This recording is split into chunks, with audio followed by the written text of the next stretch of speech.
அர்ஜுன் அவர்கள் வந்திருக்கிறேன்.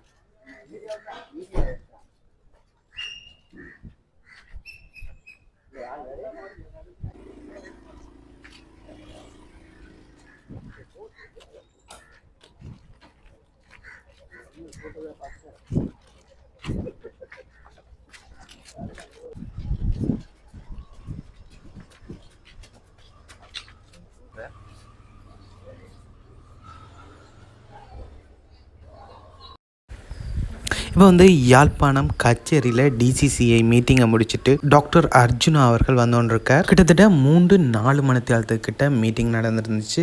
மீட்டிங் எல்லாத்தையும் முடிச்சுட்டு அர்ஜுனா அவர்கள் இப்போ வந்தோன்றிருக்கார்.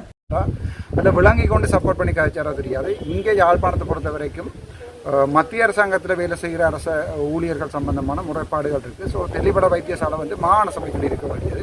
அதை கொண்டே நாங்கள் மத்திய சபையில் கொடுத்துட்டோம்னு சொன்னால் கடைசியாக மாகாண சபைக்கு ஒரு ஹாஸ்பிட்டல் பிரயோசனமானதாக இருக்காது. அது தொடர்பாக கதைக்கப்பட்டிருக்கு.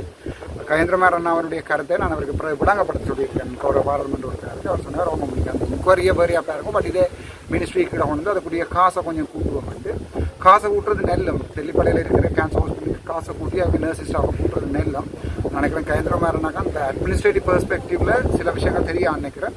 நான் இது மத்திய சபைக்கு கொண்டு வந்தோடனே இங்கே ஹார்டர் கூப்பிடுறேன். கார்டு ரிவிஷன் பண்ணுறதுக்கு மத்திய சபைக்கு கொண்டு போகிறது சம்பந்தம். நாங்கள் டைப் ஏ ஆகணும். டைப் ஏ டிவிஷன் ஹாஸ்பிட்டல் ஆகணும். அப்படி தரம் உயர்த்துறதை நாங்கள் செய்கிறது நேஷனல் பிளானிங் டெவலப்மெண்ட்டாக அதை செய்கிறது. அப்போ அண்ணாடே அதை யாரோ பிள்ளையாக சொல்லியிருக்கணும். அதை அவர் இன்றைக்கு கூட்டத்தில் முன்மொழிந்தவர். அது சம்பந்தமான ஒரு சின்ன ஒரு உரையாடல் போய் சின்ன ஒரு விவாதங்கள் நாங்கள் படிவாக சொல்லியிருக்கோம். அது இதுதான் பிரச்சனை இல்லை. அவர் அதை ஏற்றுக்கொண்டவர். அதோட துறைசார் மேற்பார்வை குழு ஒன்று இருக்கிறது. செக்டோரல் ஓவர்சைட் கமிட்டி என்று சொல்வார்கள். அங்கே இந்த வைத்தியசாலையில் நடக்கின்ற ஊழல்கள், வைத்தியசாலையில் இருக்கிற அதிகாரிகள் எல்லாரையும் அங்கே நாங்கள் கொடுக்கறதுக்கு பிளான் பண்ணியிருக்கோம். எல்லோரும் லைனில் பூ அடித்து கொண்டு வருகிறோம். யாவது பார்ப்போம். இப்போதைக்கு அதுதான் கலைக்கப்பட்டது. அதை விட வளமையாக வேண்ட கதையெல்லாம் கலைக்கப்பட்டது. விவசாயத்துக்கு இவ்வளோ செலவழிக்கிறோம், இதை கட்டுறோம், அதை கட்டுற மட்டும் வளமையான இதுகள் தான். அடுத்த முறை தீர்மானம் செய்திருக்குது. முதல் காலமையில் 9 மணிலேருந்து 12 மணி மட்டும் ஏதாவது 3 செக்டர்ஸ், கல்வி, சுகாதாரம், மற்றது விவசாயம் அது 3. பின்னேரம் போக்குவரத்து தொடர்பாக மற்றது அது தொடர்பாக கலைக்கப்படும். நினைக்கிறேன் இந்த டிசிசி மீட்டிங் நான் யோசிச்சிருந்தான் போரிலேருந்து மீடியா அலோ பண்ணிடுறேன்டா போரிலேருந்து டிசைட் பண்ணினேன்.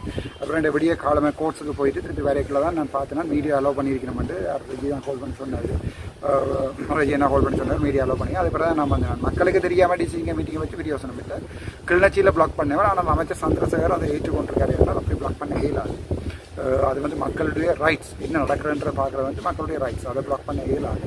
பிறகு கடைசி நேரங்களில் நான் பார்த்தேன்னா ஒரு சில யூடியூபர்ஸ் லைவ் போட்டிருக்கணும். அப்போ மற்ற யூடியூபர்ஸ் அது பாதிக்கப்பட்டீங்க. அப்போ நான் சொல்லியிருந்தேன்னா அந்த யூடியூபர்ஸ் அலோவ் பண்ணிக்கொண்டு அலோவ் பண்ணுறேன்னு சொல்லியிருக்கேன். ஆகவே நீங்கள் அதை நான் உங்களோட யூடியூபர் ரெஜிஸ்டர் பண்ணி ஏதாவது ஒரு வேலையை ஒன்றை பார்க்குறதுக்கு ட்ரை பண்ணுறேன், லீகலைஸ் பண்ணுறதுக்கு. அப்போ நாளைக்கு நீங்கள் ஒரு ஐடென்டி கார்டோட போய் நிற்கிறதுக்குரிய வழி கொண்டு பார்ப்போம். நான் உங்களை எந்த அரசியல் கட்சிகள் இருக்கிற மீடியாவே ரெஜிஸ்டர் பண்ணி ஒரு ஐடென்டி கார்டு ஒன்று தாரேன். அப்போ அதுக்கு பிறகு நீங்கள் எல்லா இடத்துலையுமே பஃப்ராண்டு போய் நிற்கலாம். அது நெல்லம் இல்லாது நீங்கள் இந்த மீடியாவில் போய் ரெஜிஸ்டர் பண்ணுறதுனா சரியான கஷ்டம். உங்களுக்கு இப்போ ஜேர்னலிசம் அதுக்குள்ளே போய் ரெஜிஸ்டர் பண்ணுறதுனா சரியான கஷ்டம்.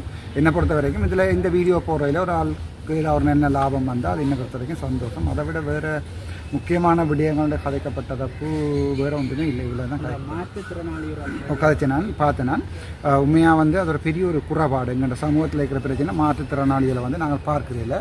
அவருக்கு கதைக்கிறதுக்குரிய டைமும் கிடைக்கல. அவர் இன்றைக்கு இவ்வளவு கோபமாக கதைச்சதுக்குரிய காரணம் அந்த வீடியோ நீங்கள் பார்க்கலாம். அதுக்குரிய காரணம் அதையே நாங்கள் உதாசீனப்படுத்திக்கல. மனசுக்குள்ளே இருந்து ஒரு கோபம் கொண்டு வரும். நாங்கள் கதைக்கணும் கேட்கணும் இல்லையாண்டு அந்த செக்ஷன் நினைக்கிறேன் சமூக சேவை அந்த அமைச்சுக்குள்ளே வருமென்னு நினைக்கிறேன்.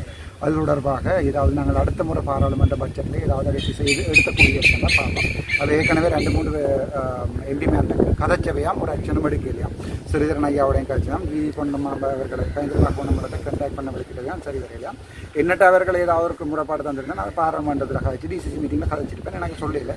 கடைசியாக தான் நீங்கள் வாரது என்னோட வந்தால் சம்மந்தமாக கதைக்கும்.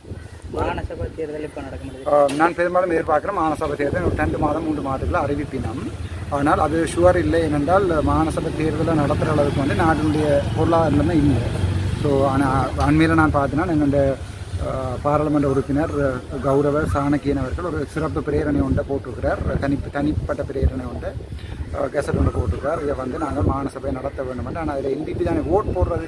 ஸோ 189 பேரும் ஓட் பண்ணி மெஜாரிட்டி வின் பண்ணி பார்த்தா தான் மாகாணசபை நடக்கும். அண்மையில் ஜனாதிபதியோடு நடந்த மீட்டிங்லையும் இவர் கேட்டவர் நான் ஒரு தனி பிரேரணையோட போடுறோம், நீங்கள் அக்செப்ட் பண்ணுவோம். கிழக்க பொறுத்த வரைக்கும் நாங்கள் தமிழர்கள் வேண்டி வச்சிருக்கிறோம். வடக்கை பொறுத்த வரைக்கும் நாங்கள் எங்களுடைய கோட்டையை இழந்துட்டோம். யாழ்ப்பாணத்தை இழந்து 3 பாராளுமன்ற உறுப்பினர்களை வந்து வடக்கு கொடுத்துட்டோம். அதால் தான் இவ்வளோ கஷ்டப்படுறோம். மீடியா உங்களுக்கு வரையில் அது ஒரு விஷயம் நடக்கலாது. ஆனால் அவை வந்து இப்போ ஒரு தங்களோட நிலைமையை விளங்கி கீழே வரினோம். ஏனென்றால் இப்போ நான் அவைக்கு முதலே சொன்னேன், நான் NDPக்கு சில விடயங்கள் நீங்கள் ஊழலை பிடிக்கிறேன்னு சொல்லி வந்த நாங்கள் அந்த விஷயங்களை கதை கேட்க அக்செப்ட் பண்ணி அதை சப்போர்ட் பண்ணணுமா. ஆனால் இப்போ நான் நினைக்கிறேன் அமைச்சர் சந்திரசேகர் உட்பட பாராளுமன்ற உறுப்பினர் ரஜீவனாக்கள் மற்றது எங்களுடைய பவனராஜராக்கள் தாங்களாகவே இறங்கி வரையினும் ரைட். அது அவன் அர்ச்சனா அவனுக்கு கதை கட்டும் கதைச்சா பிரச்சனை இல்லை என்ற ஒரு நியூட்ரல் பொசிஷனோடு அடிக்கிற மாதிரி இருக்குது. அதைக்கே பொறுத்த வரைக்கும் அங்கே அரச உத்தியோகத்தோட வாக்குகள் இல்லாமல் போயிடுமன்ற பயம் ஒன்று இருந்தது. எனக்கு அந்த வாக்குகள் பிரச்சனை இல்லை. இருக்கிற 5 வருஷம் மட்டும் அதில் ஏதாவது ஒன்று செய்து போகணும் தான் நான் யோசிக்கிறேன். அடுத்தடுத்த டிசிசி மீட்டிங் பிரியோசனமாக தான் நடக்கும். இந்த இடத்துல அதில் ஒரு பொதுமகன் ஒருத்தர் கதைக்கப்பட்ட விஷயம் என்னென்றால், இந்த இடத்துல வந்து பார்த்தீங்கன்னா மக்களோட ஒருங்கிணைப்பு குழு மீட்டிங், ஆனால் இதில் முன்கூட்டியே தீர்மானிக்கப்பட்ட விஷயங்கள் மட்டும்தான் கதைக்கப்படுகிறது. மக்களோட பிரச்சனை கதைக்கப்படுது இல்லைண்டா. இப்போ இப்படித்தானே இப்போ தனித்தனி ஒவ்வொரு ஆள் வந்து கதைக்கிறேன்டா, பொதுமகன் கதைக்கிறேன்டா. ஒவ்வொருத்தரும் வந்து தன் எந்த லேனியன் போடுபடையில், ஏன் என்னுடைய வாசி சாலை காசு வரையில், ஏன் எங்களுடைய ஏரியாவுக்கு தோட்டத்துக்கு தண்ணி வரையில் என்று ஒவ்வொரு ஆளை கதைச்சாப்பு கிட்டத்தட்ட 250-300 பேர் ஒரு நாளைக்கு கதைக்கணும். அதுக்காக தான் மக்களுடைய பிரதிநிதிகள் ஒரு 4 பேர் 6 பேர் இருந்தால் அவையிட்ட போய் கதைச்சா அதில் முக்கியத்துவங்களை கொடுத்து கதைப்போம். இப்போ என்னோட ஒரு படியத்தை தந்து நான் அதை அரசியலுக்காண்டி கதைக்காம விட்டுட்டேன்டா கயந்திரமார் போனம்பலத்தில் போய் கொடுத்து அவர் கதைப்பேன்.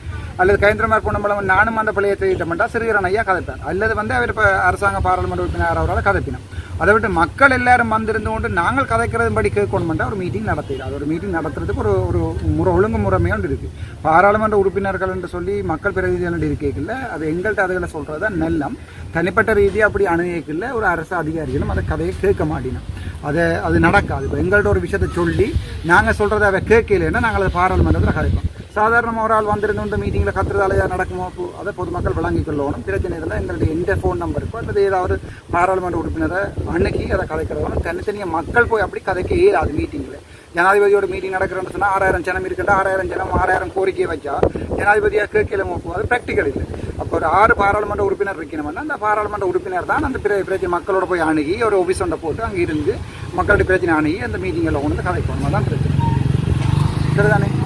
சரி, வேறதுக்கு அவங்கள்ட்ட கேட்குறதுக்கு இல்லை. அடுத்த முறை நீங்கள் வரலாம். உள்ளூரில் எல்லாரும் வரக்கூடிய இருக்கும். வரைகளை ஒரு டீசெண்டான அட்டையரில் வரணும். நீங்கள் இப்போ யூடியூபர்ஸ் நீங்கள் வரீங்களா அப்போ ஒரு ஷர்ட் போட்டு இன் பண்ணி ட்ரௌசர் போட்டு வடிவாக வரணும். அப்போ தான் நாங்கள் எங்களுக்கு முறை செய்ய வேண்டியிருக்கோம். ரைட், அவங்க நீட்டாக தான் வந்திருக்காங்க. உள்ளுக்க விடும்போது பிரேச ஒழுங்கமைப்பு கூட்டத்தின் மீட்டிங்கில் சர்க்குலரில் இருக்குது. உள்ளுக்குள்ள வாராக்கள் வந்து ஃபார்மல் வியரில் தான் வரணும்.